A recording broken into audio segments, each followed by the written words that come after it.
Arrachaldeón, muy buenas tardes, bienvenidos y bienvenidas a esta segunda parte de Informativos Tele7. Hoy es jueves 5 de octubre, tenemos muchas ganas de compartir esta tarde con todos ustedes y contarles muchas cosas, por supuesto mucha actualidad y también, un poquito de todo, que hoy va a ser esa tarde de jueves que ustedes quieren disfrutar con nosotros, con Tele7 Radio 7.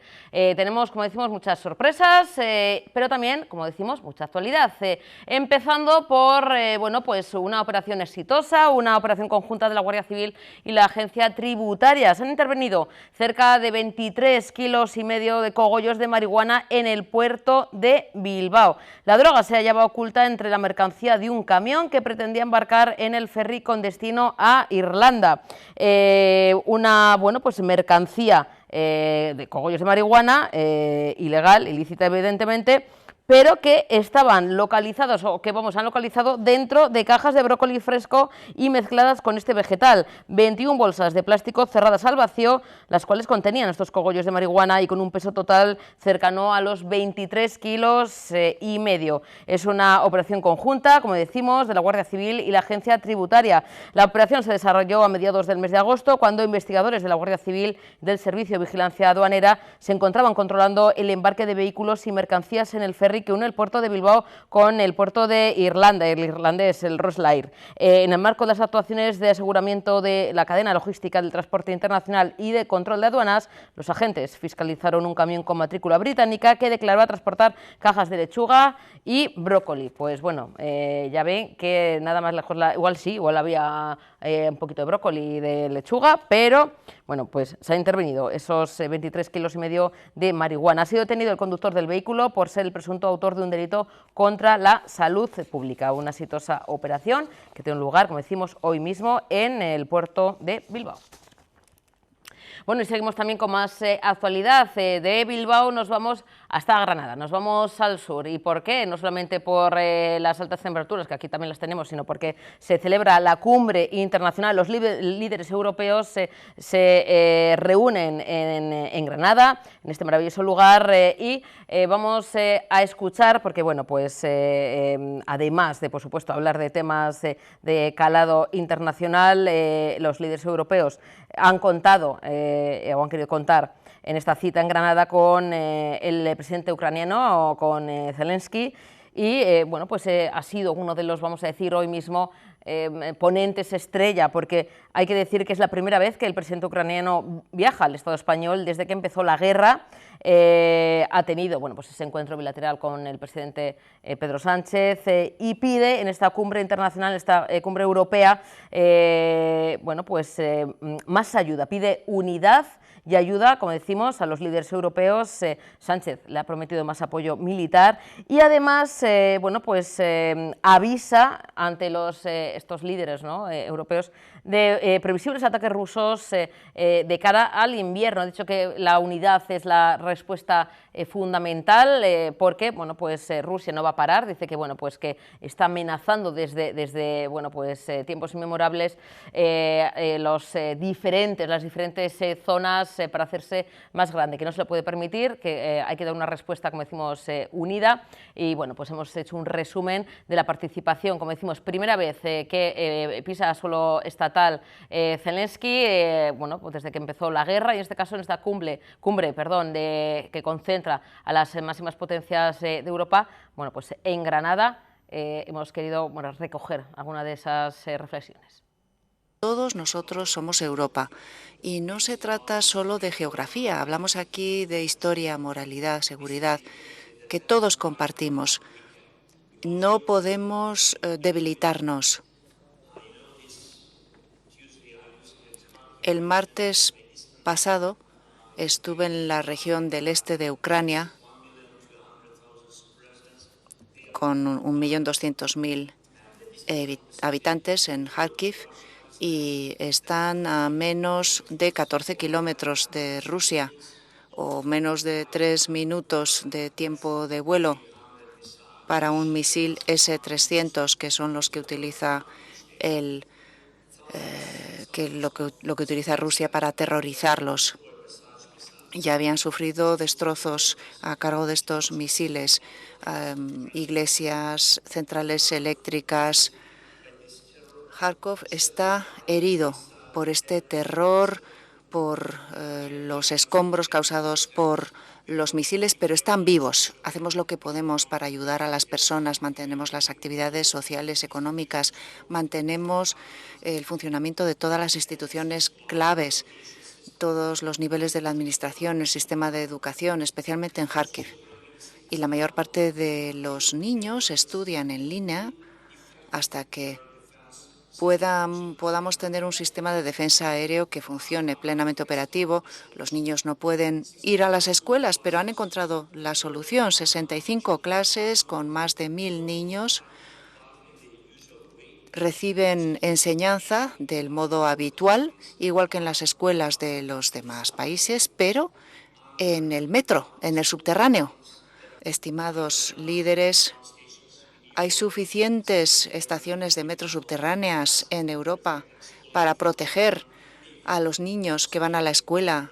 Sí, estos ataques de Rusia se hacen reales y están pensando en hacer que esto sea una realidad. Yo seré sincero con ustedes. Rusia está considerando ahora mismo distintos escenarios para los próximos años y uno de ellos es especialmente peligroso.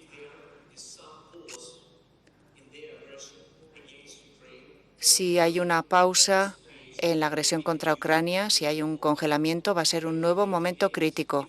2028, si se permite a Rusia ahora que se adapte, para 2028 el Kremlin podrá restaurar el potencial militar que hemos destruido y tendrá suficiente fuerza para atacar a los países dentro de su ansia de expansión.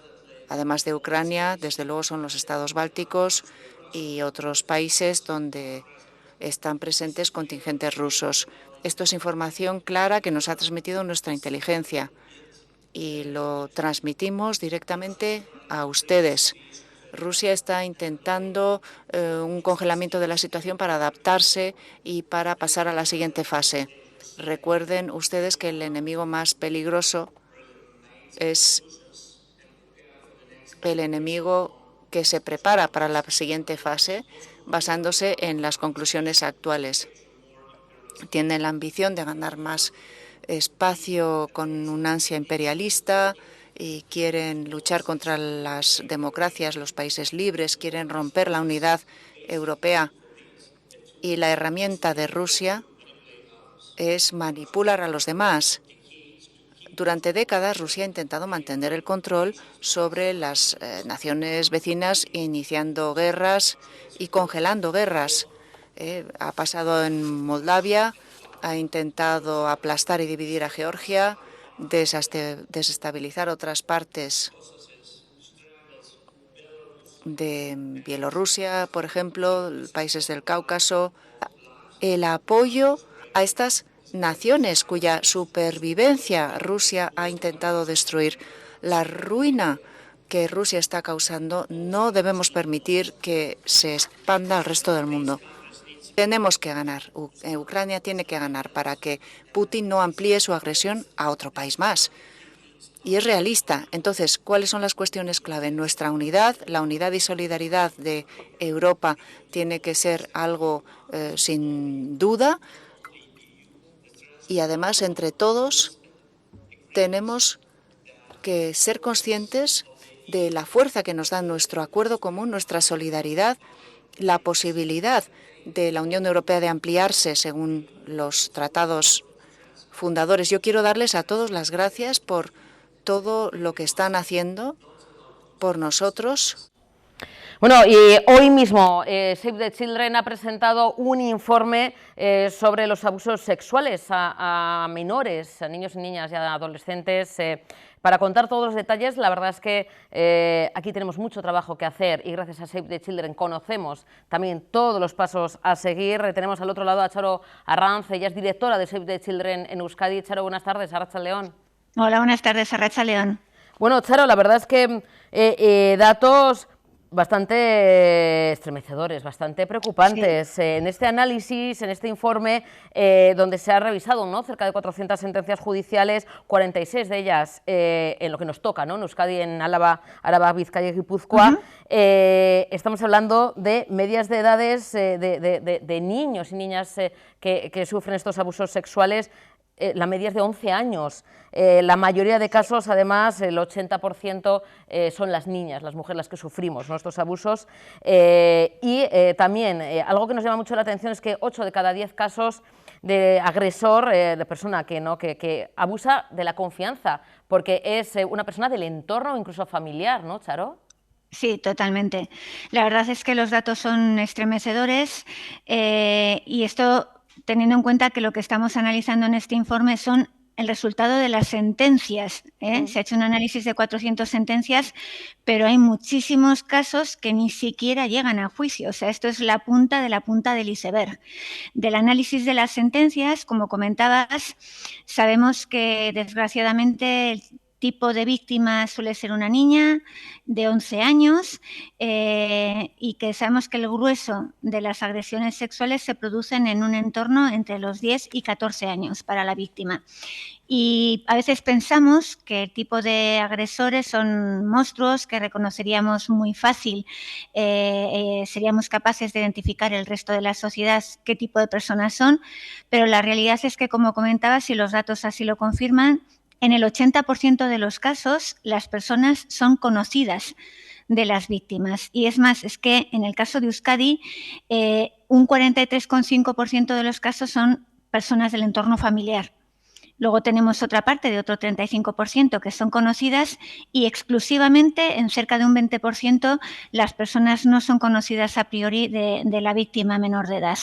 Charo, esto que comentas, ¿no?, y que lo estás presentando aquí en Tele7, tiene esa doble gravedad. Ya no solamente todo es grave y todos son auténticos monstruos, ¿no?, sea conocido o no conocido, pero el tema de ser una persona del entorno o un familiar, bueno, es que ya no tiene nombre, como se suele decir, ¿no?, porque abusan de la confianza, ¿no?, de ese menor o esa menor. Sí. Pero también eso es lo que puede que nos lleve a que muchos casos no se denuncien. Es decir, como comentas, son este informe sentencias, denuncias, que ahora comentaremos también el tema del trabajo de los juzgados, de policía y demás, pero claro, son los casos que se han denunciado. Cuando estamos hablando de menores, ¿no?, vulnerables en el sentido de que, bueno, pues todavía están en proceso de madurez, que alguien del entorno, de la familia, un conocido, un amigo, pues abusa de esa confianza, luego cuesta más esa denuncia y ahí está el problema. La falta de denuncias, porque hay muchos monstruos, como decimos, o muchas personas que cometen esos abusos y las víctimas viven ese silencio, no lo denuncian, ¿no?, porque piensan que están traicionando a un familiar o a un amigo. Es un tema complejo, pero realmente, o sea, que hay una parte, sabemos que no tenemos los datos aquí, pero los estudios de prevalencia internacional dicen que entre un 10% y un 20% de los menores de 18 años han sufrido a lo largo de su vida algún tipo de violencia sexual. Eso, si lo bajamos a Euskadi, significa que en estos momentos entre 2.000 y 4.000 menores de 18 años han sufrido a lo largo de su vida algún tipo de violencia sexual. ¿Qué es lo que ocurre con el tema de las denuncias? Se estima, porque no hay realmente datos de los que podamos sacar certezas, ese es uno de los problemas, que solo se denuncia el 15% de las agresiones. Y ahí influyen muchas cosas. En primer lugar, como decías, el hecho de que en numerosas ocasiones el agresor o la agresora sean del entorno familiar hace que los niños y las niñas, en primer lugar, ni siquiera sepan que lo que les está pasando no es normal, porque es una persona de confianza que se supone que les tiene que proteger, de la que se fían y que además ha ejercido a lo largo del tiempo un proceso con ellos y ellas de tratar de aislarles, de convencerles de que si dicen algo no les van a creer, de que lo que les pasa es normal, de que no deberían contarlo porque eso puede hacer que les separen de la familia. Entonces juegan, por un lado, con el miedo y por el otro lado juegan también con el propio desconocimiento que las víctimas tienen de si lo que les está ocurriendo es normal o no. Por eso desde Save the Children insistimos mucho en que es fundamental una buena educación afectivo-sexual que se imparta de manera obligatoria desde edades tempranas en los colegios para que los niños y las niñas sean capaces de identificar qué es normal y qué no es normal, cuáles son las partes del cuerpo, a qué tienen derecho a decir que no, qué comportamientos son irregulares y que eso les ayude también a prevenir y a ayudar a denunciar este tipo de actitudes que no son normales. Y luego hay otro caso también que las víctimas a veces pasan por un proceso de trauma muy grande. Entonces, durante mucho tiempo, uno, que no han reconocido lo que les ha pasado en la infancia o que lo han tenido bloqueado y hasta dentro de mucho tiempo no son capaces de dar el paso de poder denunciar. Por eso también es muy importante que toda la sociedad seamos conscientes de esto y que no pensemos que esto es un problema que no va con nosotros y nosotras, sino que ayudemos a identificar estas señales y que podamos prestar auxilio a víctimas que en ese momento no son capaces de denunciar por sí solas.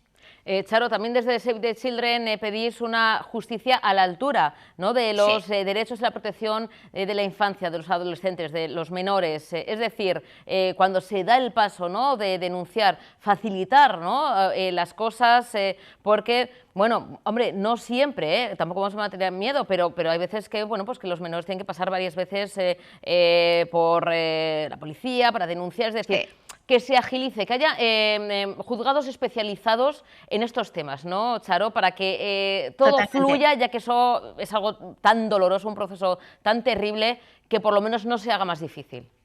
Claro. Uno de los problemas que tiene este tipo de violencia, que además es muy, muy compleja y está muy invisibilizada, o sea, cuando ya hablamos de víctimas, ya hemos fallado, porque ya hemos fallado en protegerlas. Entonces, una vez que son víctimas, lo menos que podemos hacer es darles el derecho a una justicia reparadora y que puedan empezar a recuperarse cuanto antes. ¿Qué es lo que está ocurriendo ahora? Tanto a nivel estatal como también aquí en Euskadi.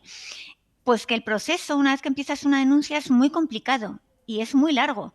Y además revictimiza mucho a los niños y las niñas. En Euskadi, en el informe que hicimos de Bajo el mismo techo, que es en el que hicimos la recomendación de la utilización de las casas Barnahus en Euskadi, vimos que una niña o un niño que son víctimas de violencia sexual tienen que declarar entre 4 y 8 veces en sitios que son hostiles, que no están preparados para atender a la infancia, donde puede ser un juzgado, una comisaría, un hospital, y que luego además ese proceso doloroso de tener que repetir cada vez a gente distinta lo que te ha ocurrido, con el dolor que eso conlleva, puede acabar en un juicio que ocurre 3 años después.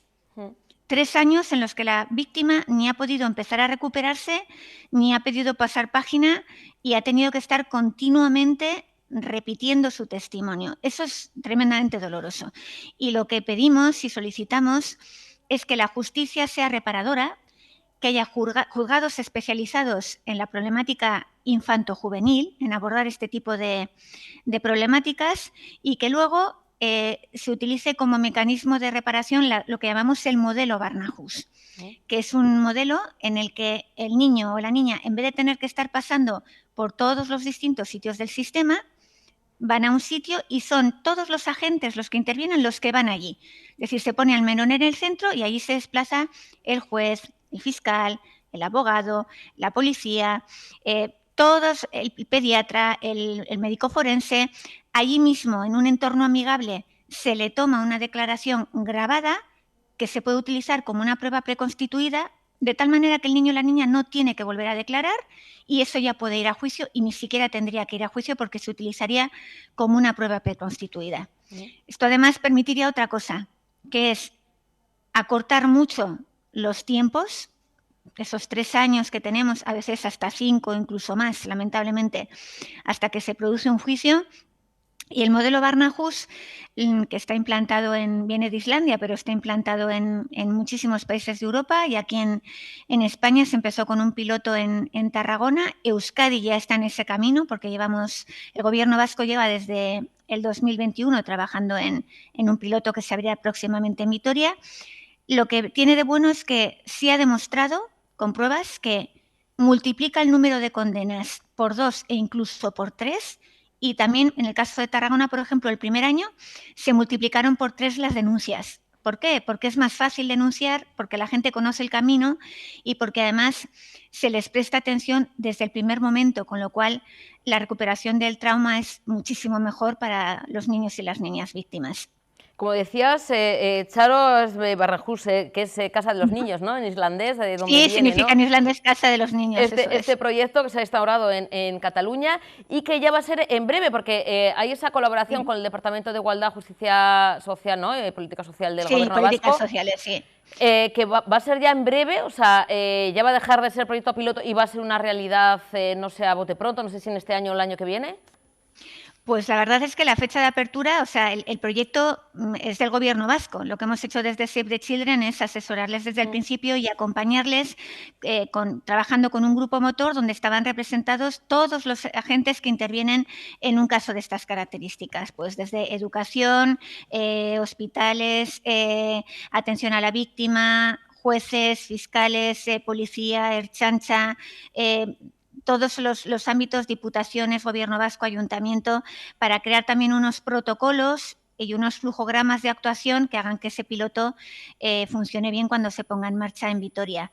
La verdad es que nosotros estamos muy ilusionados con la puesta en marcha del piloto, que como decimos, verá la luz, si Dios quiere, próximamente, en los próximos meses.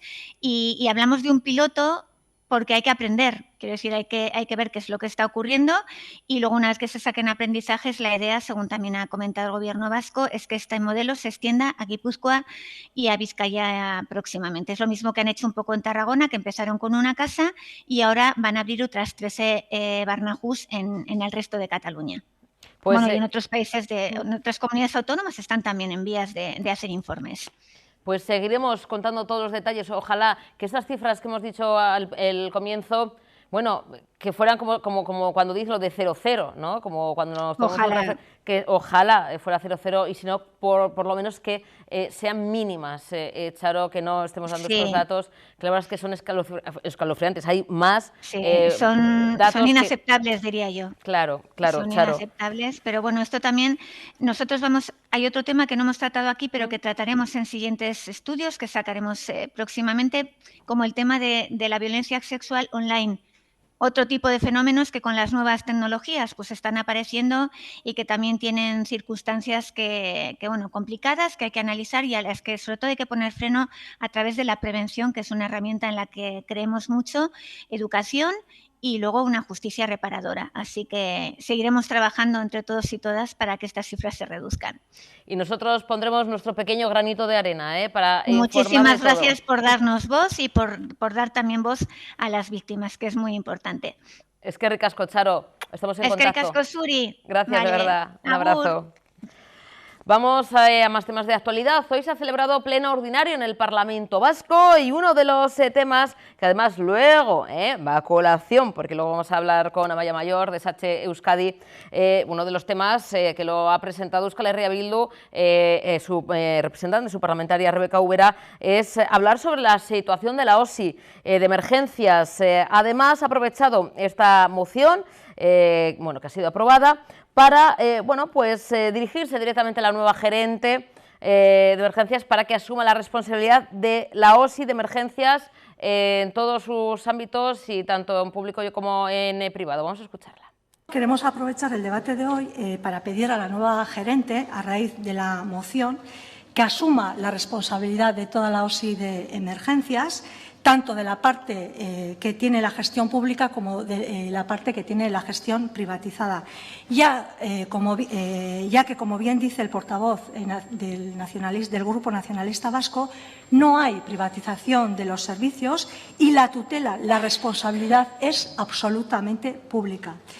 Y le queremos solicitar y exigir también a la nueva gerenta que empiece a negociar, a reconducir las relaciones con la parte trabajadora y finalizar con los incumplimientos por parte de las empresas contratadas. Que no se diga que ha sido colocada porque ha sido alcaldesa del Partido Nacionalista Vasco, sino porque tiene conocimiento y capacidad para asumir la gerencia de emergencias. Desde las funciones de los grupos de la oposición intento impulsar soluciones, visto el parálisis y la incapacidad del Departamento de Salud. estará de acuerdo conmigo en el que se nos están acumulando problemas y la situación se está agravando. Puedo entender que las soluciones que planteemos no sean de su agrado. Eso no significa que las soluciones que planteemos no sean acertadas. Eso por un lado. Y no tenemos ningún problema para colaborar con la empresa privada, pero no a costa de los derechos de la ciudadanía, ni a costa del dinero público, ni a costa de las y los trabajadores. Bozketaren emaitza honako izan da 70 eman dugu botoa, 39 boto alde, 25 kontra, 7 abstentzio, beraz onartuta geratu da. Bueno, pues tenemos al otro lado, que está escuchando además la intervención de la parlamentaria de Euskal Herria Bildu, Rebeca Ubera. Tenemos a Amaia Mayor, responsable, miembro del Sindicato de Enfermería y Fisioterapia SATSE Euskadi. Amaia, buenas tardes. Arratsaldeon. Arratsaldeon, buenas tardes. Bueno, Amaia, es algo recurrente que en el Parlamento Vasco y además es importante y es necesario, ha sido la intervención más larga de Rebeca Ubera, pero dice, bueno, es que tenemos que ser nosotros los que planteemos aquí las necesidades en el tema de las emergencias, de la nueva gerencia, es decir, es algo recurrente el tema de la sanidad, de qué pasa con con el cuidado de las personas, de las emergencias, o en este caso que ahora hablaremos de las OPEs de Osakidetza. Amaia, es fundamental que esto salga a la palestra y que se debate y que se pongan las cosas claras, en este caso con la nueva gerente, ¿no?, de las emergencias, de las OSIs. Sí, bueno, está claro que ya hemos dicho más de una vez que en Osakidetza se acumulan los problemas, entonces es una buena noticia siempre contar con la posibilidad de que todas estas cuestiones que son importantes para el personal de Osakidetza, pero sobre todo son muy importantes para la ciudadanía vasca, ¿no?, porque Osakidetza es un pilar de bienestar en la salud y es importante que todos los problemas que tenemos dentro de Osakidetza, que son muchos, tengan siempre un altavoz en el Parlamento Vasco y se pongan en el conocimiento de todas las personas, ¿no?, y se exija también que se garanticen los derechos de la ciudadanía en cuanto a los cuidados y en cuanto a la asistencia sanitaria y por ende se garantice los derechos del personal en lo que son sus condiciones de trabajo y en la negociación colectiva, que es algo que ahora hace mucho tiempo que no está normalizado y que nos preocupa. Amaia, con el tema, por ejemplo, de las OPEs, ¿no?, que este fin de semana ha sido multitudinario, ¿no?, la presentación de muchas personas, ¿no?, en diferentes categorías o sectores, pero vosotros desde SATSE denunciáis que en Osakidetza se discrimina, ¿no?, algo que nosotros también desconocíamos, que es personas con trastorno de aprendizaje, es decir, muy cerquita, el Día Mundial de la Dislexia, que es este domingo, 8 de octubre, denunciáis el rechazo de Osakidetza a, vamos a decir, adaptar esos exámenes con todo lo que conlleva de nervios. Bueno, yo veía el otro día en el BEC toda la gente que me llenaba, ¿no?, la esplanada del BEC, ya toda la dificultad que tiene el estudio, los nervios de un examen ante más de 8.000 personas que se presentaron a diferentes exámenes. Vosotros denunciáis que encima no facilitan a las personas que tienen dislexia.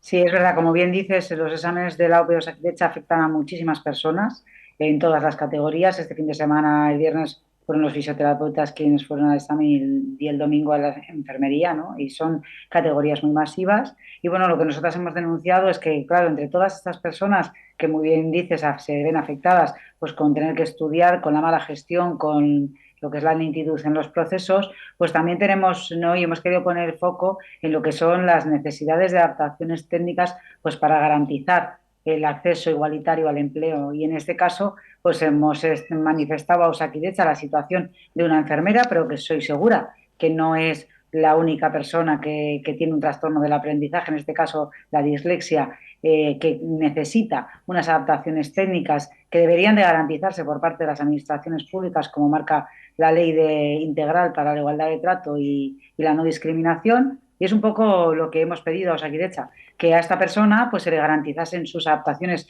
técnicas, que consisten en tener un poco más de tiempo, porque las personas con dislexia tienen una dificultad para leer con la misma velocidad que lee el resto de personas. Por lo tanto, para hacer un examen, que es una prueba escrita, es lógico pedirle que tenga cierto tiempo más. Y luego, además, también hemos pedido que el cuadernillo estuviera adaptado en unas letras que son más fáciles para leer con las personas con dislexia. Y además nos sorprende porque, bueno, hay otras administraciones públicas que sí que son sensibles a este tipo de trastornos de aprendizaje, pues como el Ayuntamiento de Gasteiz, Gobierno Vasco, IVAP, incluso universidades, ¿no? Nuestra compañera nos decía es que en la Escuela de Idiomas, en otras entidades he tenido la oportunidad de que se me adapte el examen. No estamos pidiendo ni un examen diferente, ni un cupo especial, ni unas plazas reservadas. Estamos pidiendo que las personas que tienen trastornos de aprendizaje, la dislexia o cualquier otro tipo de aprendizaje de ese tipo,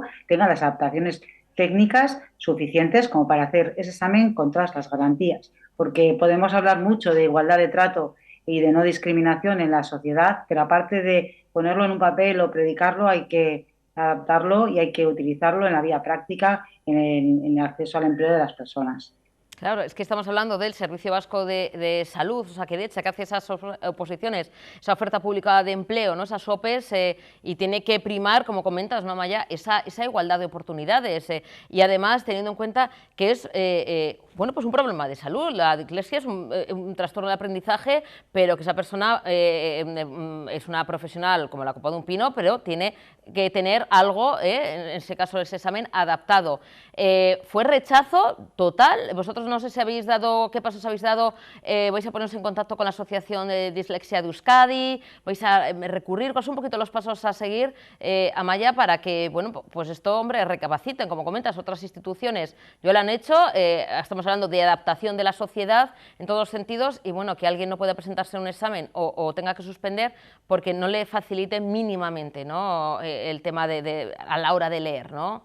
Sí, quiero destacar que las personas con dislexia o otro tipo de trastornos del aprendizaje no tienen minorada para nada su inteligencia. Estamos hablando simplemente que la lectoescritura es una dificultad para ellas y, bueno, en ese sentido sí que hemos contactado con la Asociación de Dislexia de Euskadi, pues que aparte de facilitarnos documentación e información, que le agradecemos infinito, pues bueno, nos ha animado, ¿no?, a seguir trabajando porque todas las personas que están en esta situación pues tengan la posibilidad de que se adapten técnicamente las cuestiones, ¿no?, de las pruebas, y en esa línea seguimos. Desgraciadamente, para lo que son las pruebas de este domingo, que ya se han celebrado, vamos tarde para esta compañera, pero bueno, queremos que esto sea una reflexión para Osakidetza, pues ya que no ha podido ser en esta OPE, para el futuro, porque bueno, estamos hablando de una compañera enfermera, pero estoy segura que dentro de todas las categorías, porque estamos hablando de procesos muy masivos que superan las 90.000, las 100.000 personas, pues habrá muchas personas con este tipo de trastorno en todas las categorías,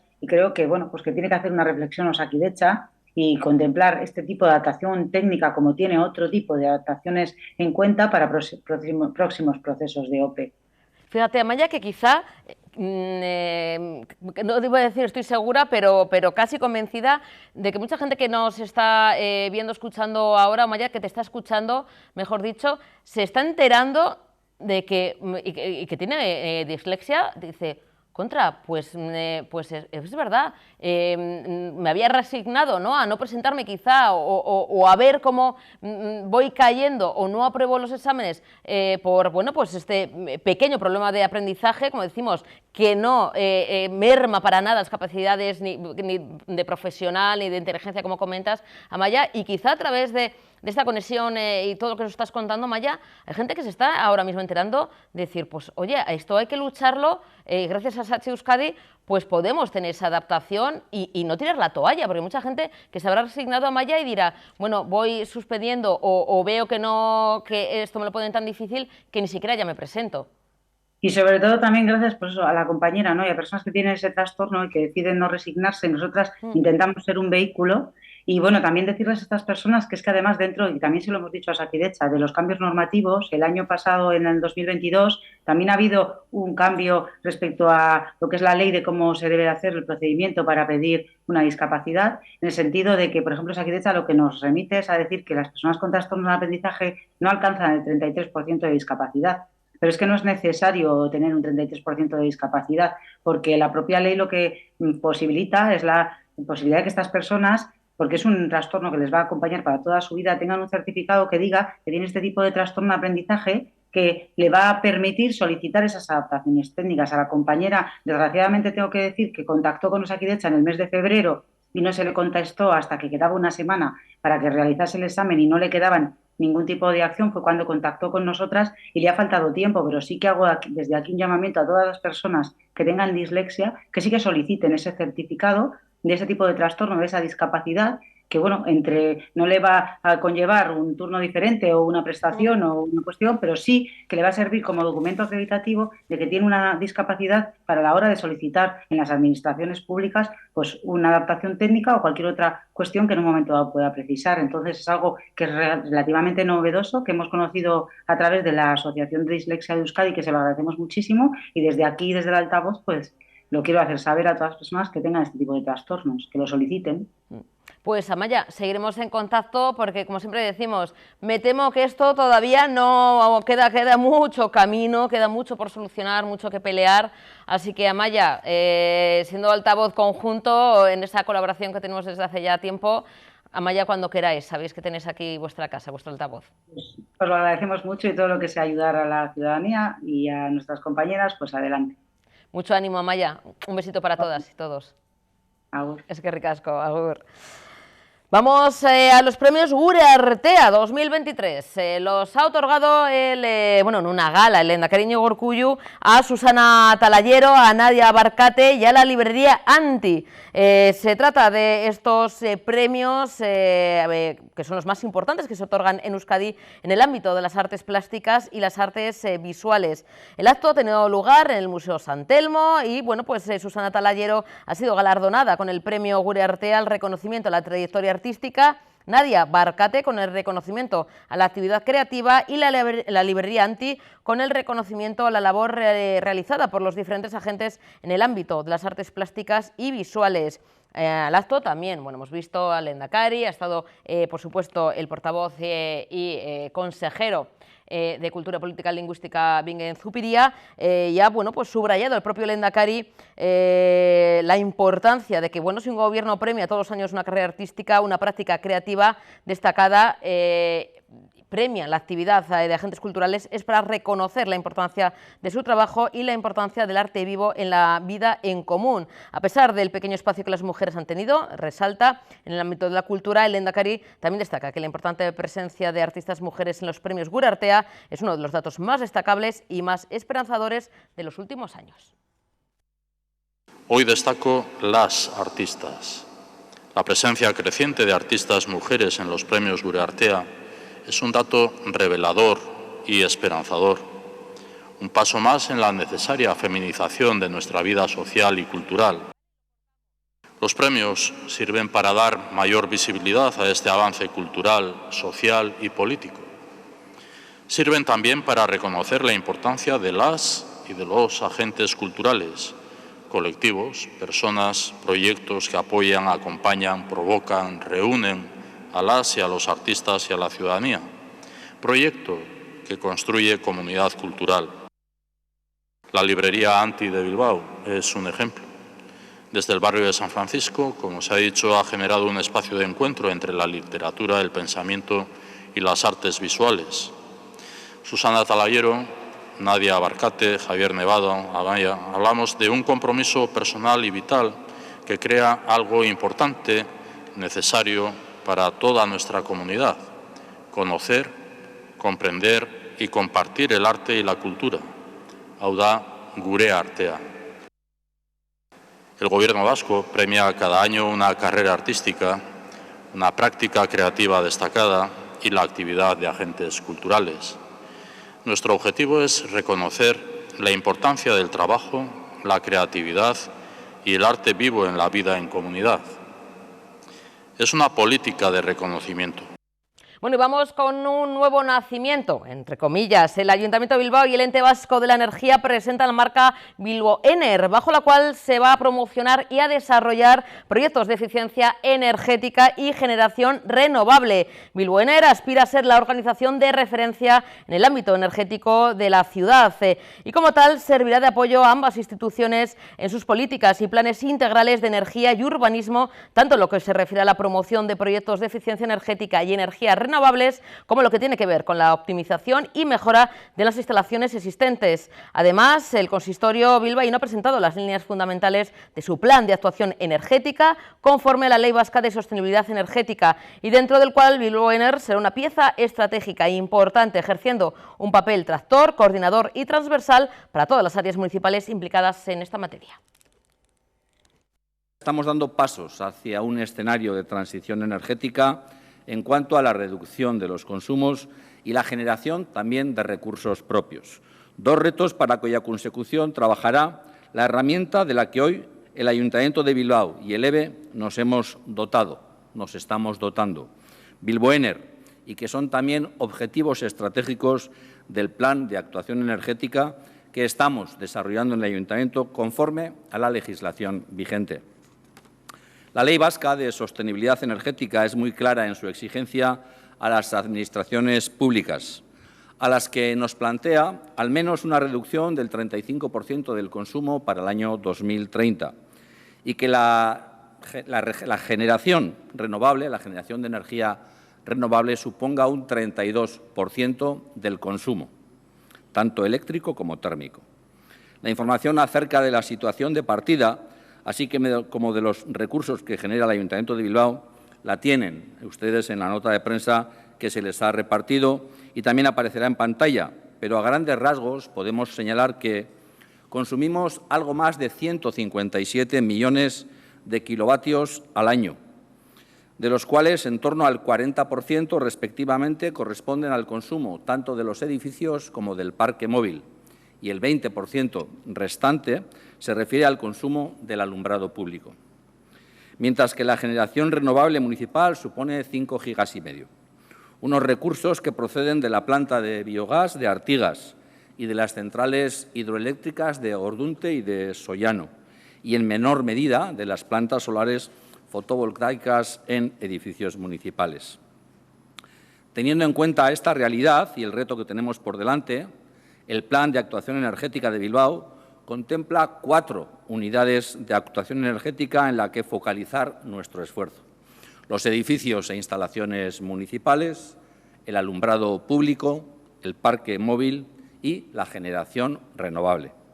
Y en este último punto profundiza planteándonos hasta 3 líneas estratégicas: trabajar en el desarrollo de plantas de generación eléctrica u otras renovables, avanzar en la generación térmica en edificios municipales, incluyendo energía solar, biomasa, aerotermia, geotermia, entre otras, y seguir dando pasos en la generación eléctrica fotovoltaica en cubiertas de edificios municipales. El plan establece, además, unas estimaciones presupuestarias de casi 180 millones de euros hasta 2030 para la consecución de dichos objetivos. Como decía antes, a nuestro modo de entender, un plan sin ningún género de dudas que resulta ambicioso, que nos plantea un reto, un gran reto que en el Ayuntamiento de Bilbao estamos dispuestos a asumir. ¿Hablamos de objetivos realizables? Nosotros creemos que sí. Desde luego, se reevaluarán y tanto los avances como las actualizaciones en los inventarios de consumo de ambos se dará cuenta tanto al EVE como al Gobierno vasco. También elaboraremos planes específicos de acción para cada una de las 4 unidades de actuación energética que antes hemos mencionado. Bueno, y vamos a hablar también de buenas iniciativas, no podía ser de otra manera, hablando del área de cultura de BBK. Tenemos a su responsable, Koldo Bilbao. Koldo, buenas tardes, Arratsaldeon. Arratsaldeon, Susana, ¿qué tal? Bueno, Koldo, ahí se vienen cositas chulas y vamos a ir por partes. Pero en este caso, el BBK Mendi marcha que retoma la ruta por los montes de Vizcaya, bueno, pues haciéndonos un poquito disfrutar también de nuestro entorno y hacer un poco de deporte, que también es importante, ¿no? Pues sí, como tú bien has dicho ya, volvemos a la segunda edición de Mendi Marcha, que tuvo un buen resultado desde su primera edición, unas salidas que organizamos con la Federación Vizcaína de Montaña y que recorremos los diferentes rincones, gracias también y en colaboración con las entidades que trabajan en los diferentes municipios, con 7 salidas que terminan en diciembre en Bilbao y que, bueno, que nos permiten no solo disfrutar del monte, sino también de alguna manera poder sensibilizarnos. Porque, como sabrán las personas que acuden, pues bueno, aparte de que haber jornadas, pues bueno, también de alguna manera se trabajan valores pues como las limpiezas de los montes, sensibilización vinculada al monte y a los espacios verdes. Y bueno, es un plan bonito, familiar, donde uno puede ir con el perrito, con la familia. Y bueno, pues de alguna manera, además de disfrutar y conocer nuestro territorio, nos permite de alguna manera sensibilizarnos mediante el ocio y el deporte. Koldo, como comentas, es la segunda edición del Mendi Marcha que organizó por BBK, pero ¿cómo surge un poquito la iniciativa? ¿Cómo? Porque muchas veces hablamos, ¿no?, de proyectos que ya es una realidad, pero la gente dice, oye, ¿cómo se les ha ocurrido? Porque la gente suele ir quizá, pues bueno, pues en solitario, dice, bueno, yo me da pereza subir porque claro, pues yo solo, yo sola. En este caso es la manera un poquito de aunar, de animar, o de entre comillas, obligar a disfrutar de nuestro entorno. ¿Cómo surge desde BBK, Koldo, bueno, pues esta iniciativa tan chula?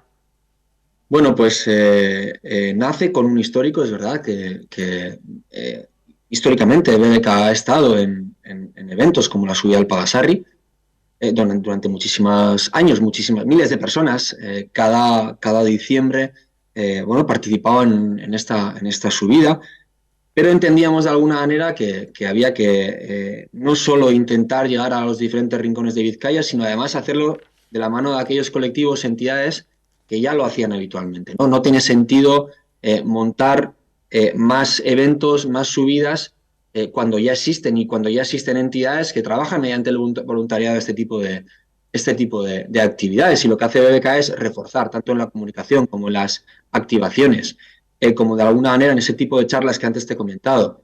Bueno, pues generas de alguna manera, de la mano de la federación y de ese tipo de entidades, o los clubes de montaña, mejor dicho, pues generas una programación, bueno, que lo que he dicho antes, ¿no? Que además de venir bien para el cuerpo y también para las mentes, pues de alguna manera permite y ayuda a sensibilizar y a ser consecuente y consciente, mejor dicho, de alguna manera, de lo que tenemos en nuestro entorno y de cómo tenemos que cuidar nuestro entorno, ¿verdad?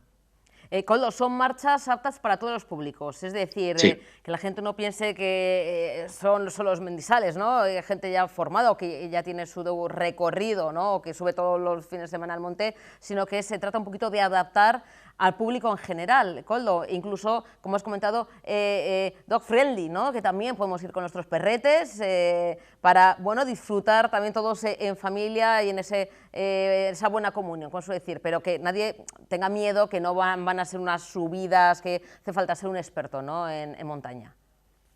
Eso es, están pensados en el público general, de quien le guste hacer deporte y con quien no esté habituado. Y de alguna manera tratamos de hacer disfrutar a la gente en compañía, en comunidad, y entender de alguna manera que el monte es un espacio de todas y todos, y que en este país, en Euskadi, tenemos tenido una tradición de alguna manera de disfrutar del deporte en compañía, disfrutar también de los montes, y que no se tiene que ser ningún profesional ni machacarse durante la semana en el gimnasio ni en otro tipo de actividades para poder disfrutar de los mismos, ¿no? Y además de animar también a las personas que nos están viendo de alguna manera que este mes, que este 22 de octubre tenemos la Mendi Marcha de Basauri. Entonces hay que ir colocando ya en la agenda de todas y todos en la próxima subida, la próxima salida, que será interesante, y bueno, que también estemos un poco atentos a ese tipo de programación que incluimos en este proyecto. Como comentas, lo más próximo, 22 de octubre, domingo, Koldo, en Basauri son 590 metros que la gente va a poder hacer de manera maravillosa. Además, mira, fíjate, cae mi cumple, así que igual lo celebro subiendo al monte en Basauri. Luego el 5 de noviembre será en Munguía, a Jata. Y el 17 de diciembre, como comentas, se pondrá el broche final también en uno de los montes de Bilbao. ¿Qué hace falta porque es gratuita la participación, ¿verdad, Koldo? Eso es, sí animamos a las personas que puedan tener interés a de alguna manera inscribirse para nosotros también poder hacer mejor la gestión, pero pero no pasa nada para aquellas personas que de alguna manera quieran participar y no hayan participado en ese sistema de inscripción. Gratuito, como tú bien has dicho, tanto la subida como el resto de programación y, bueno, por nuestra parte, de alguna manera, animar a este proyecto de alguna manera que tiene el objetivo de incorporar nuevas personas de alguna manera a algo que es nuestro y que es de todos, que son espacios comunes, comunitarios y que necesitan el cuidado de todos y de todas. Fíjate, Koldo, que desde BBK nos hacéis muchas propuestas, ¿no? En el ámbito, en el área de la cultura, que tú eres el responsable, Koldo, tanto con estas marchas, ¿no? Con estas marchas por los montes, ¿no? Vizcaínos, hasta que ya vamos a culminar, pero bueno, ha estado muy presente en la sala BBK el Ja Festival Bilbao, es decir, humor, literatura, arte en la sala BBK y mucha programación y teatro, es decir, la cultura es uno de los leitmotiv de BBK, ¿no? Sí, como tú bien has dicho, tenemos una gran programación, casi actividad diaria, me atrevo a decir, desde septiembre hasta diciembre. Acabamos de tener el Festival Ja, el Festival del Humor, el Festival Literario de la Crítica, donde la magia, donde la literatura, las películas tienen su lugar y ahora ya entramos de lleno a partir del lunes en el Thinking Football, un festival que organiza la Fundación Athletic de la mano de BBK, en el que bueno, podemos ver también esa parte del deporte vinculado a los valores, ¿no? Cómo grandes profesionales nos pueden contar grandes historias, pero no únicamente una historia deportiva, sino una historia social, ¿no? Hay películas que merecen la pena y que te sacan esa lágrima de alguna manera, pues porque también detrás de los deportistas y detrás de los futbolistas hay historias y hay personas maravillosas, ¿no? Y bueno, la semana pasada tuvimos la rueda de prensa y bueno, desde un equipo genuín de Inglaterra que llevan años trabajando en ese fútbol inclusivo o mujeres que han sido referentes en el ámbito de este deporte, muy masculinizado, o de alguna manera historias también, por ejemplo, se va a poder ver una historia de unos árbitros que ya con una edad avanzada siguen saliendo cada fin de semana a esos campos británicos a arbitrar a chavales de 10, 11 y 12 años, ¿no? Y se va a poder ver de alguna manera cuál es la motivación de estas personas para seguir colaborando en algo tan maravilloso como el fútbol, ¿no? Pero también vamos a poder ver otro tipo de historias donde los entrenadores se convierten en protagonistas, o también hay una historia maravillosa donde creo que es la selección de Camerún, donde en los años 90 participar por primera vez en el Mundial y creo que llegaba hasta los cuartos más o menos cuando de este equipo no se esperaba nada. Bueno, pues el thinking, pero de alguna manera la sala de BBK en este retomar de alguna manera en la vuelta de septiembre tiene un planteamiento musical de más de 20 conciertos, ¿no? Ya hemos tenido Elefantes, hemos tenido ya, ha pasado Nena Conte hace 15 días por la sala, pero seguimos teniendo 15, 20 conciertos todavía por delante. Pero también tenemos una programación de teatro con 4 o 5 proyectos de alguna manera por delante, en el que, como bien he comentado otras veces, intentamos de alguna manera traer aquella programación teatral que tiene un carácter social. La producción Las Limpiadoras, donde bueno, pues veíamos la realidad social, laboral y económica de estas personas que la gran mayoría de veces pues, suelen estar totalmente olvidadas, ¿no? Y que cumplen un gran papel en nuestra sociedad, demasiadas veces pues bueno, que las apartamos, ¿no? Y bueno, eso es un poco el objetivo de esta programación de teatro. Intentar sensibilizar al público, además de ofrecer producciones de gran calidad. Con lo cual, fíjate, la programación, ¿no? de BBK nos lleva hasta los montes vizcaínos durante estas jornadas y también, oye, pues nos invita a quedarnos en la urbe, quedarnos en Bilbao, en la sala BBK, con diferentes propuestas pues muy chulas. La verdad es que hablaremos largo y tendido, Koldo, porque bueno, pues hay mucha cultura y mucha tela que cortar. Por cierto, yo estaba pensando, digo, parece que queda mucho, pero ojo, que Santo Tomás está a la vuelta de la esquina, también te digo. Si les preguntas a mis compañeras te dirán que sí. Para la gran mayoría de ciudadanos y ciudadanas, pues diciembre está lejos, pero ya están trabajando codo a codo con el Ayuntamiento de Bilbao para poder ofrecer un 21 de diciembre festivo, maravilloso, pero también de apoyo al primer sector, que es uno de los grandes objetivos de este evento, ser conscientes de la labor y el trabajo que hace aquellas personas que deciden de hacer del agro su vida y de alguna manera que tienen que ser reconocidas, ¿no? Y Santo Tomás es un buen ejemplo para reconocer y evidentemente poder comprar y disfrutar de un día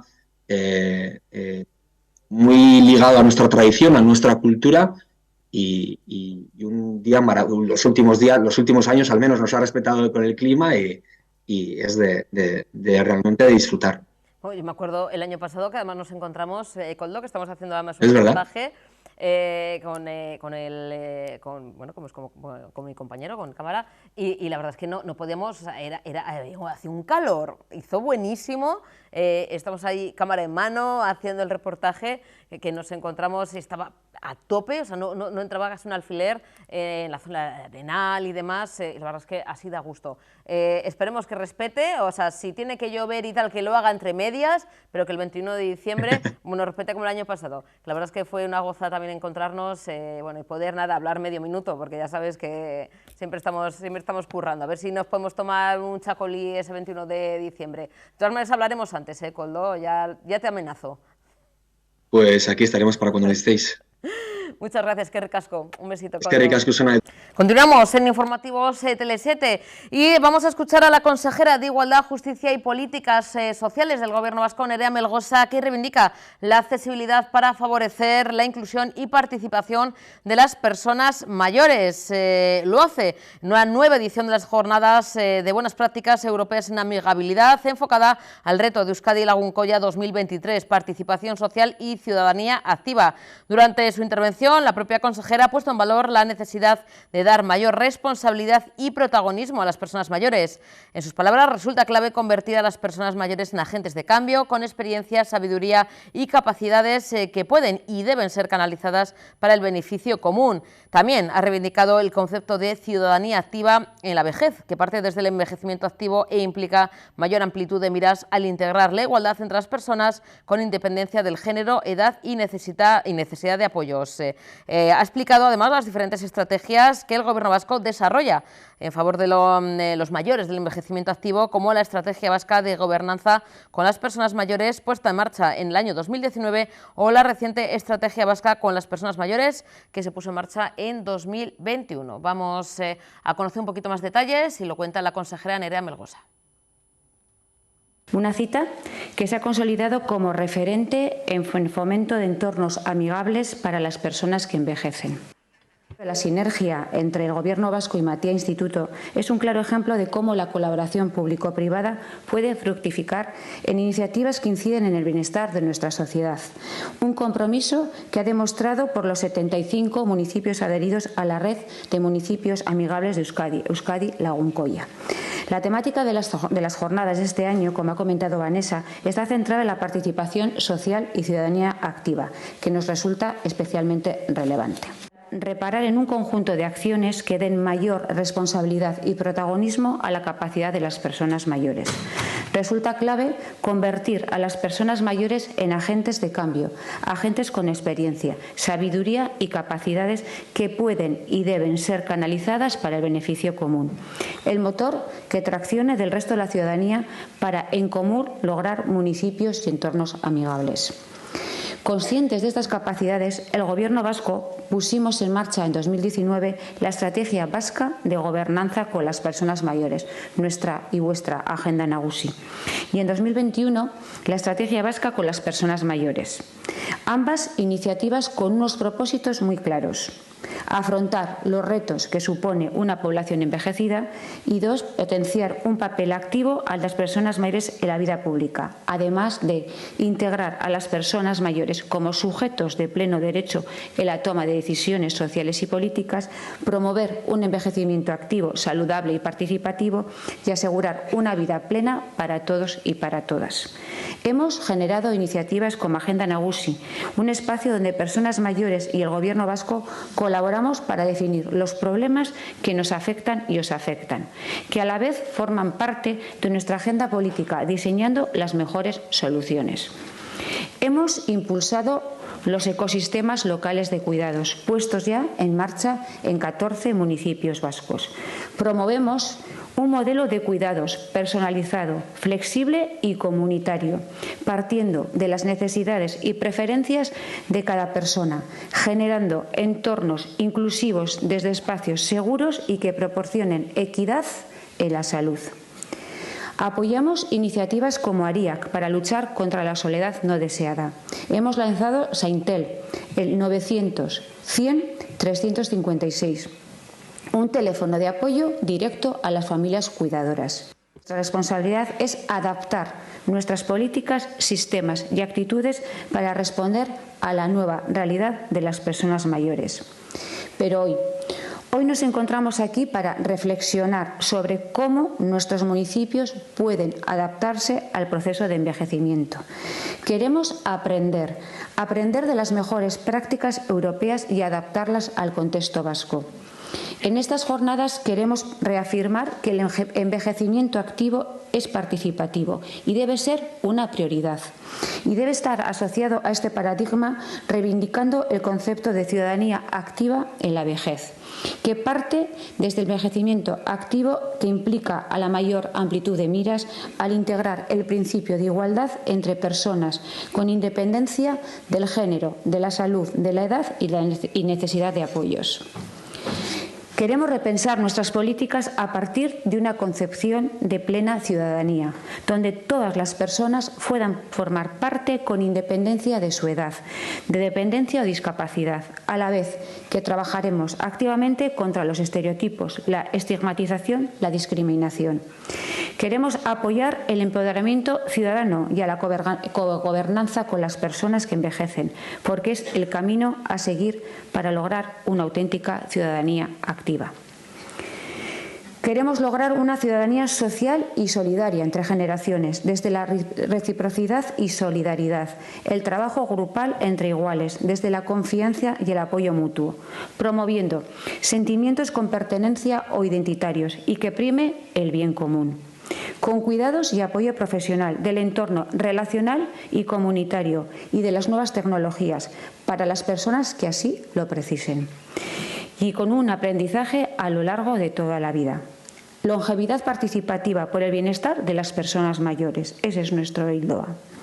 Vida plena adaptada a cada persona por el envejecimiento y sobre todo por su enriquecimiento de toda nuestra sociedad. La edad no es ni debe ser un factor limitante para la participación social. El envejecimiento es una etapa más de la vida y como tal debe ser repleto de oportunidades, aprendizajes y vivencias. Nos gusta utilizar el término de vida plena como un paso más avanzado al concepto de envejecimiento activo. De la participación social y la ciudadanía activa, como bien refleja el reto de Euskadi Lagunkoia 2023.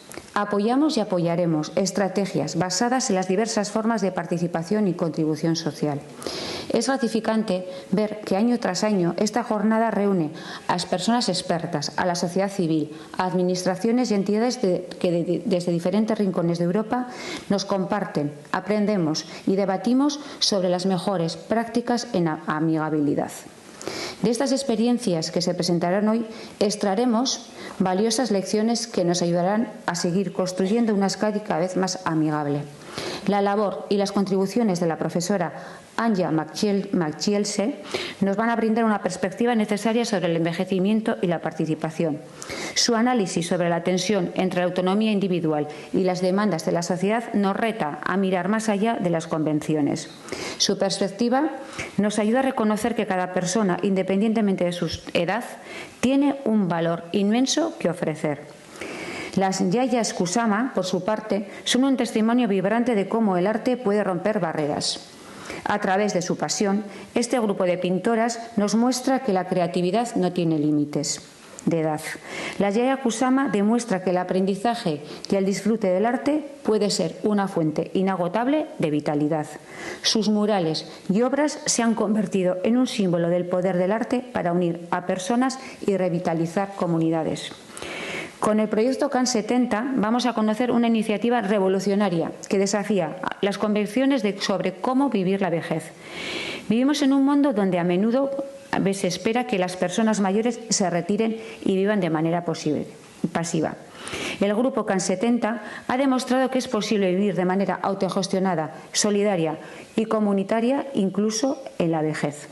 Suite 70 y Modestrat nos recordarán que la soledad puede ser combatida con comunidad y creatividad. La iniciativa Nienke Algra de crear un espacio para que los y las mayores participen en la sociedad desafía las nociones tradicionales sobre lo que significa envejecer. Y el trabajo de Nienke Algra, os decía anteriormente, también es un recordatorio de que las personas mayores tienen mucho que ofrecer y que cuando se les da la oportunidad pueden florecer de maneras inesperadas y muy hermosas. Finalmente, el proyecto Zapatilla de Abadiño es una clara demostración de cómo se pueden fusionar la salud y el bienestar con la participación activa en la comunidad, promoviendo la actividad física y ofreciendo rutas accesibles para todas. Este proyecto está vinculado a Euskadi Lagunkoia para fomentar un estilo de vida activo y saludable, al tiempo que fortalece el sentido comunitario. El consejero de Turismo, Consumo y Gobierno Vasco, el consejero de Turismo, Comercio y Consumo del Gobierno Vasco, Javier Hurtado, ha participado esta misma mañana en la inauguración de la 8ª edición del Foro Mundial de Turismo Gastronómico organizado por la Organización Mundial del Turismo y el Basque Culinary Center. Tras recoger el testigo en Nara, Japón, en diciembre de 2022, el foro vuelve a Euskadi, en concreto a San Sebastián, que es sede regular cada 2 años. El propio consejero Hurtado ha recordado que hoy en día la gastronomía de Euskadi es reconocida internacionalmente y se ha convertido en la primera motivación de quienes nos visitan. Precisamente por ello, desde las instituciones hay que seguir apoyando e impulsando este reconocimiento de la gastronomía de calidad, una calidad que en Euskadi se encuentra tanto en el menú del día, en una barra de pinchos, como en nuestros restaurantes con estrella Michelin. De ahí que la apuesta por el turismo gastronómico sea una de las prioridades del Departamento de Turismo, Comercio y Consumo del Ejecutivo Vasco. Vamos a escuchar al consejero Javier Hurtado, como decimos, esta misma mañana en la inauguración de esta 8ª edición de este foro gastronómico.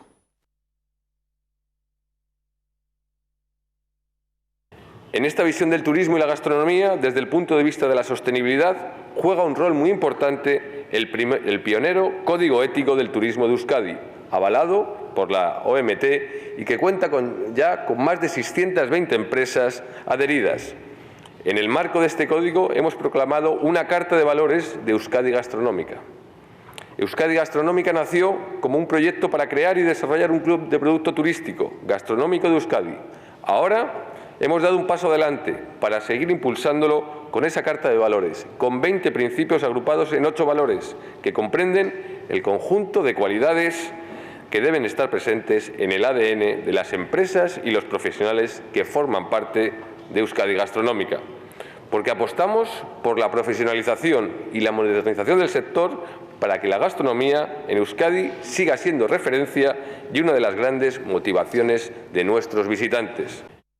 Bueno, tenemos una cita mañana mismo a partir de las 8 de la tarde, aquí cerquita, cerca de los estudios de Tele7, bueno, al lado, justo al lado, pegado, en el Rincón, donde si no, con esos conciertos mensuales que organizan, bueno, Soraya y Jorge, dando la oportunidad a artistas conocidos, no tan conocidos, diferentes propuestas en acústico para, bueno, disfrute del pinchopote musical. Mañana vamos a tener a Sergio Amor. Sergio, buenas tardes, Arratsaldeon. Hola, buenas tardes, Arratsaldeon. Poniendo, bueno, pues ese toque ya final de la semana, ese previo al fin de semana, Sergio, en, como decimos, pinchopote musical, que Soraya y Jorge organizan, como decimos, de manera mensual y que no habéis estado nunca aquí, ¿no? Bueno, lo que es en el Rincón, no habéis, no sé, estado antes, ¿no? Un café me tomé contigo hace unos meses y ahí surgió todo. Pinto. Es que soy la road manager, soy la manager sí. de Soraya y Jorge. Y no voy a estar nunca aquí con ellos y ya tengo ganas porque otro día hablando con ella me puso mucha que tenía muchas ganas ya también y eso te da un impulso, un plus para venir. Oye, ponen pasión. Está bien que, bueno, y además sabes mucho de eso, hablamos de Sorayita y de Jorge, del Rincón, pero también has estado en otros locales de hostelería que también apoyan, como La Perdiz, La Allende, Villares. Son locales que apoyan la música en directo, es decir, y resaltamos lo del directo porque, bueno, pues quizá vamos a otros locales y nos ponen pues la música, oye, para bailotear, para tomar algo, pero hace falta más música en directo y más artistas, además, locales, ¿no?, vascos. Bueno, yo he de decir que ahora mismo llevamos un par de años con un boom increíble, tanto como de locales como de grupos y de artistas en solitario. Entonces, cuanto más mejor, porque quiere decir que está viva, la música está viva y yo creo que a partir de la pandemia la gente tuvo mucho tiempo para pensarse cosas, por ejemplo, un caso fui yo, ¿no? Y yo creo que ese boom cultural en la música ha pegado muy fuerte, sí. Sí, porque nos echamos todos de menos, es decir, cuando la pandemia, que estuvimos encerrados, Sergio, como comentas, tuvimos mucho tiempo de darle al coco, de pensar, pero también de ver lo que echamos de menos, lo importante, ¿no?, lo vital, que es, bueno, pues eso, ver a nuestras familias, no solamente por videollamada, el poder estar en un local tomando algo, escuchando música, viendo un concierto, luego ya pasamos a poder ver un concierto pero con mascarillas, no poder cantar, no poder bailar, no poder estar de pie. Ahora ya podemos hacer todo eso, es decir, todo eso ha animado a que la escena se enriquezca igual quizá un poco más, ¿no? Sí, quizá esos meses de confinamiento, digamos, puso en contacto a mucha gente, con mucho tiempo para pensar y al final pudieron surgir muchas ideas que tarde o temprano nos iban a sacar a la calle y que poco a poco se han ido haciendo realidad. De hecho, creo que todos conocemos los famosos Zoom, Meet, etcétera, etcétera, donde había un montón de grupos que en privado o en público incluso pues hacían sus conciertos, ¿no? Y eso al final ha sido una semilla que ha ido poco a poco saliendo, eclosionando y ha conseguido hacer lo que ahora mismo tenemos, que es, yo creo que es algo muy diferente a lo que había antes de la pandemia. Sí. O sea que bueno, muy poco que ha traído la pandemia, que como decimos es mínimo, pero algo hemos aprendido es de esa necesidad de estar en contacto, de hacer proyectos, de oye, salir a la calle a escuchar música y música de grupos además de aquí, que habéis seguido haciendo, incluso muchos ofreciendo esos conciertos para animar a la gente, aunque sea a través del Zoom, ¿no?, o dando clases de guitarra. Es decir, habéis estado un poquito también con la sociedad y eso ahora mismo se revierte, ¿no?, en el apoyo a los artistas. Sí, en mi caso fue algo especial porque yo llevaba sin tocar muchos años. Yo empecé a tocar con 14 años. Pero luego tuviste parón largo, ¿no? Largo, sí. La vida pues te lleva por otros sitios, das prioridad a otras cosas, pues el trabajo, familia, etcétera, etcétera. Pero bueno, empecé con 14 años y estuve hasta los 20 y muchos tocando con diferentes grupos y ahí se paró con 20 y pico. Con la pandemia, a mí lo que me trajo la pandemia, entre otras muchas cosas, buenas y malas, fue esa cosa por la música, ese volver a tocar, volver a componer, que a mí es casi lo que más me gusta. Y a raíz de ahí, pues es cierto que yo me veo como muy pez, como muy de andar por casa, porque había perdido, pues es como el que anda en bici, pues llevo muchos años andando en bici, al final sabes andar en bici, pero te falta esa práctica, ¿no? Pues aquí es exactamente igual, exactamente lo mismo. Entonces, yo no me veía al principio con esa presteza, ¿no?, esa calidad para tocar con otros grupos, y fue poco a poco las jam de la Perdiz, por ejemplo, fue una de las cosas que a mí me ayudó. Yo era siempre guitarrista, pero empecé a tocar ahí el bajo, no había tocado nunca el bajo, pero dije, voy a probar. Y te enganchó, ¿no? Al final, pues sí. La guitarra, ¿no? Sí. Al bajo, bueno, que bueno, tiene también sus diferencias. Sí, ahora, gracias al bajo, retomar la guitarra hace un año y pico y bueno, pues ahora tocar las dos cosas, más o menos, lo que me deja mi autodidactismo, digamos, porque bueno, no sé si es la palabra exacta, bueno, yo soy autodidacta y entonces lo que saco yo solo es lo que, bueno, solo no, con mis compañeros musicales que aprendes mucho viendo a la gente tocar y por eso las jams son una escuela importantísima, muy fuerte. Sergio, como comentas, desde los 14 añitos tocando, pero ¿en qué momento empiezas a componer? Porque no desde el principio compones, ¿no? Estuviste también con diferentes formaciones, ¿en qué momento ya empiezas a componer? ¿O sí, desde el principio? Compongo desde el principio, sí. Tengo canciones que actualmente tocamos con el grupo, con Sergio and the Lovers, que son canciones prepandemia, canciones que tienen 25 años. y que están compuestas cuando yo empecé a tocar la guitarra y tal. Y hay alguna incluso que la sigo tocando para mí y que es de las primeras, bueno, yo recuerdo hasta mi primera canción la tengo en la cabeza y la sigo tocando para mí, no para la gente, pero sí. Y hablo de hace, pues eso, más de 30 años, 35 años. Madre mía, oye, pues tiene que salir a la luz, ¿eh? Sí. No seas egoísta en ese sentido. Hay que sacar esa canción que es esa joyita, bueno, que la tienes para ti, oye, que eso está muy bien. Sergio, con los proyectos, las bandas, desde muy jovencito, como comentas, has estado también, bueno, pues a Gorka Bringas, que le conocemos también, que fue ese primer, ¿no?, compañero de viaje, como compañero de clase, y luego has estado en diferentes, ¿no?, con diferentes guitarristas, diferentes grupos. ¿En qué momento surge Sergio and the Lovers? Porque luego hablaremos de Sergio Amor, que es tu proyecto en solitario, pero sigues en activo con Sergio and the Lovers. Sí, Sergio and the Lovers surge porque yo me apunto a un grupo con el bajo, grupo de versiones, y estamos ensayando 8 o 9 meses. Nos cuesta mucho encontrar la batería.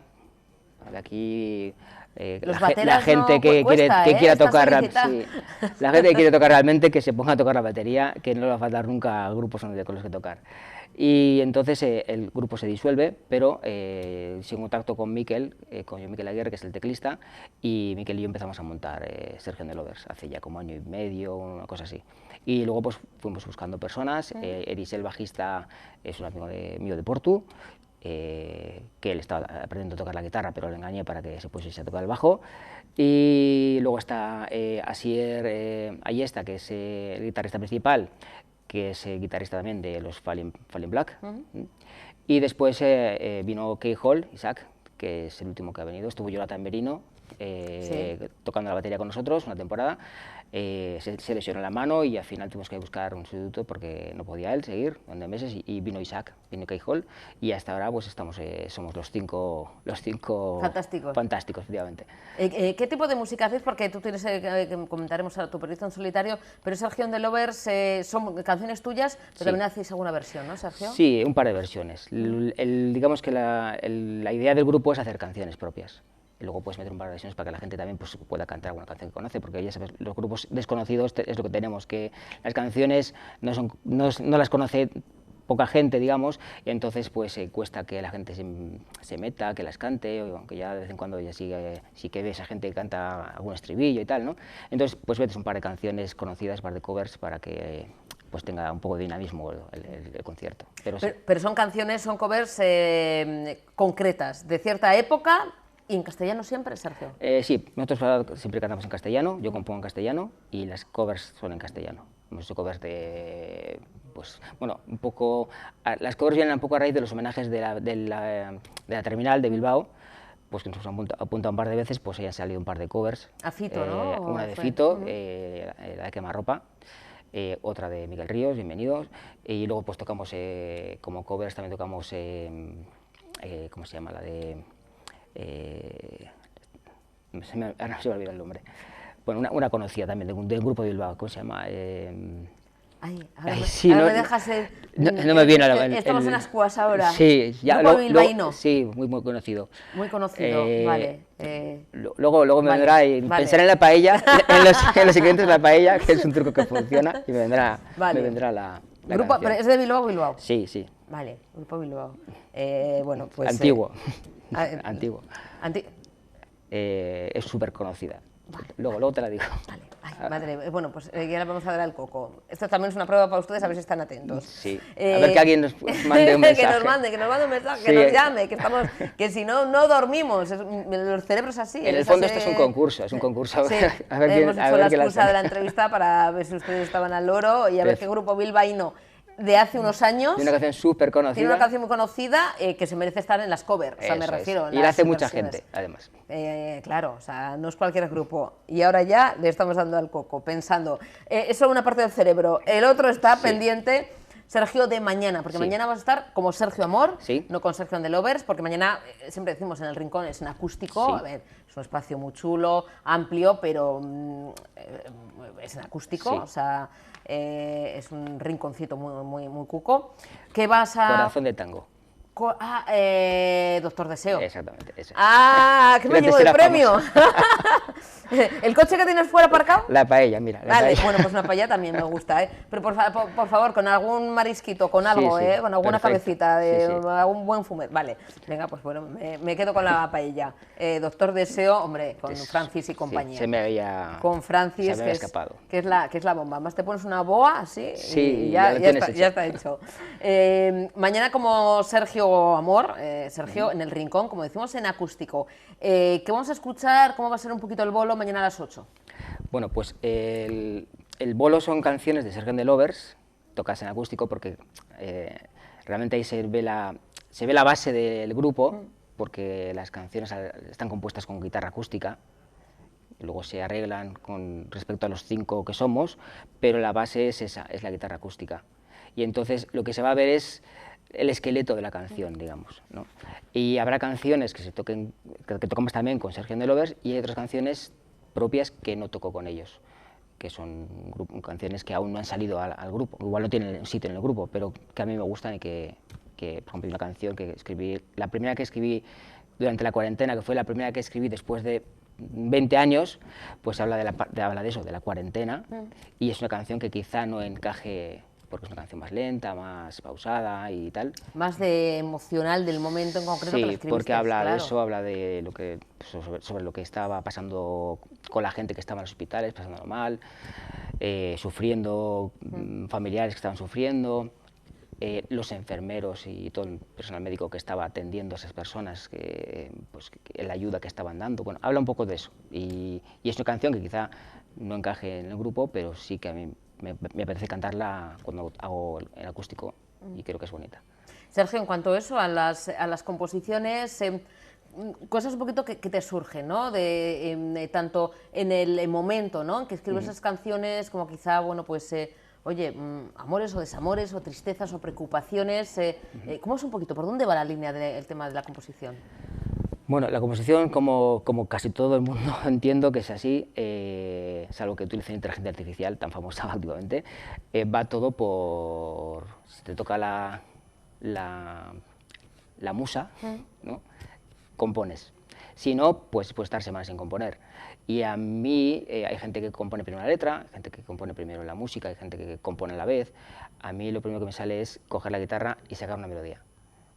Y de hecho, si cogiese el móvil ahora mismo, tengo como 200 audios que grabo en el momento, incluso sin guitarra, pero casi siempre con la guitarra, donde he sacado algo que me parece interesante y antes de perderlo, porque se te pierde en la cabeza, ¿no? es imposible mantenerlo, saco el móvil, pongo la grabadora y grabo. Grabas esa melodía y luego ya la vas trabajando, eso, ¿no? Grabo una melodía de 10 segundos, de 30, de 1 minuto. ¿Te ha pasado alguna vez de hacerlo, o sea, que te venga esa musa o esa melodía a la cabeza por la noche? Que se han encantado tus vecinos y vecinas. Bueno, menos mal que no es la batería, que es la guitarra, pero hombre, en el silencio de la noche igual dices, oye, que no la quiero perder, me pongo traca a rasgar las cuerdas. Es raro, pero si me pasa, lo que hago es cantarla. Es más respetuoso, sí. ¿no?